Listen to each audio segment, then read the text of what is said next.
अभी विपक्ष ने वॉकआउट किया।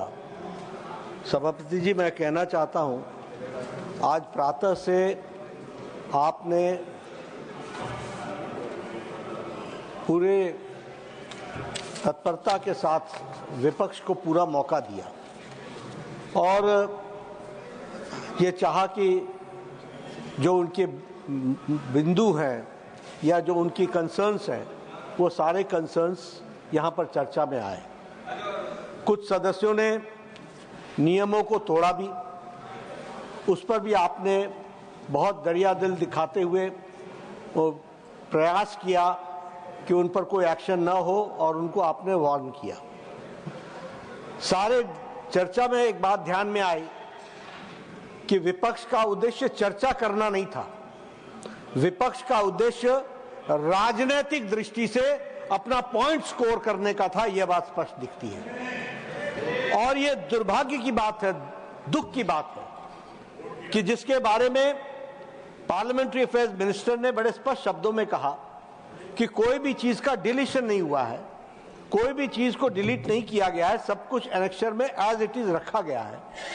और हमारे एक मंत्री ने भी स्पष्ट किया कि चेयरमैन को यह अधिकार है कि वो कुछ भी डिलीट कर सकता है और वो नियम बताते हुए कि किसी भी चीज का डिलीशन हो सकता है, फिर भी कुछ नहीं डिलीट किया गया। विपक्ष ने बहुत गैर जिम्मेदाराना व्यवहार किया है और इसकी निंदा होनी चाहिए। और ये तुष्टीकरण की राजनीति है। This is a politics of appeasement.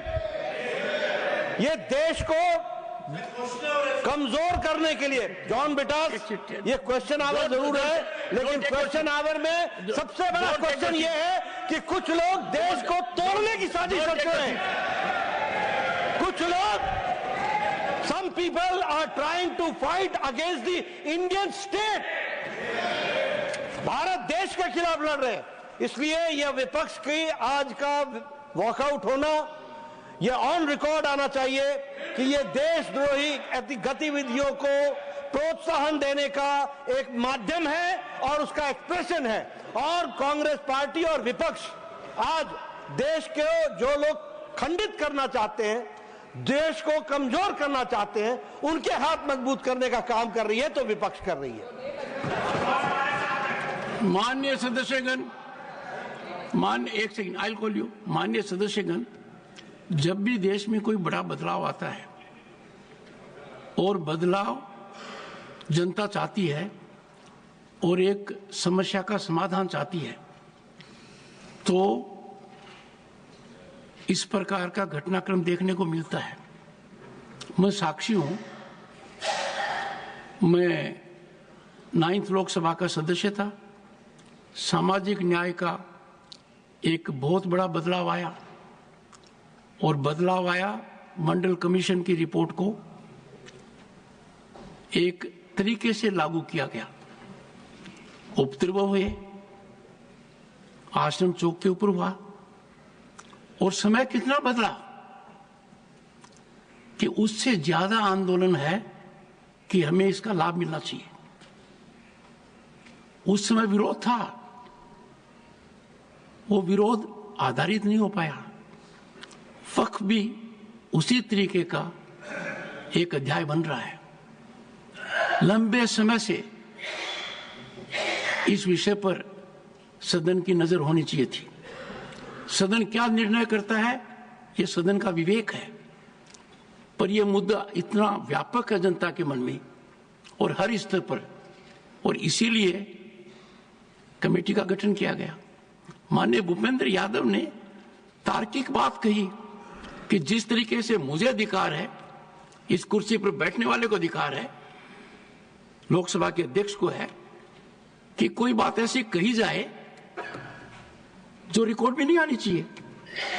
वही अधिकार, और उसी की ओर आपने संकेत दिया था कि ज्वाइंट पार्लियामेंट्री कमेटी के सभापति को भी है। तो यदि अगर इस सदन में हम संयम से काम नहीं करेंगे, सार्थकता से नहीं करेंगे, देश को हित को रखकर नहीं करेंगे और राजनीतिक तरीके से अपने दर्शन को परिभाषित करेंगे, तो राष्ट्रहित मेरे हिसाब से खतरे में पड़ेगा।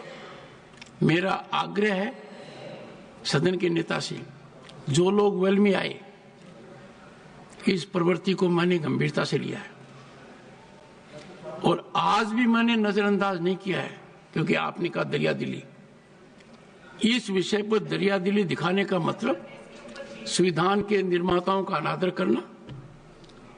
इससे बड़ा अपमान भारत की जनता का नहीं हो सकता कि जिनको भेजा गया वो सभापति के कहने के बावजूद और 3 सदस्यों ने जो विशेषकर आचरण किया है, उस आचरण पर यदि अगर आज सदन समय समाप्ति के पहले कोई निर्णय नहीं लेती है तो इसके दूरगामी परिणाम होंगे। ये फर्क नहीं पड़ता कि संख्या क्या है, फर्क पड़ता है राष्ट्रहित के खिलाफ, सदन की मर्यादा के खिलाफ संख्या कुछ भी हो, कदम न उठाना एक ऐसा कमजोर व्यक्तित्व है परिभाषित करता है जो व्यक्ति को खुद को शर्म में डाल देता है। इसलिए मैंने दरियादिली नहीं दिखाई है। इन पर एक्शन हो और ये आज के लिए सस्पेंड हो।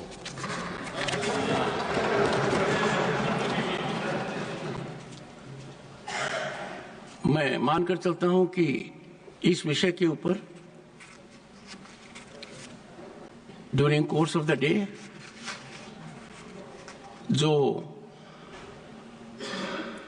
कदम विधिमत उठाने चाहिए उसी तरीके से संपादित हो। इसकी शुरुआत कैसे होती है, इसकी जानकारी सभी को है।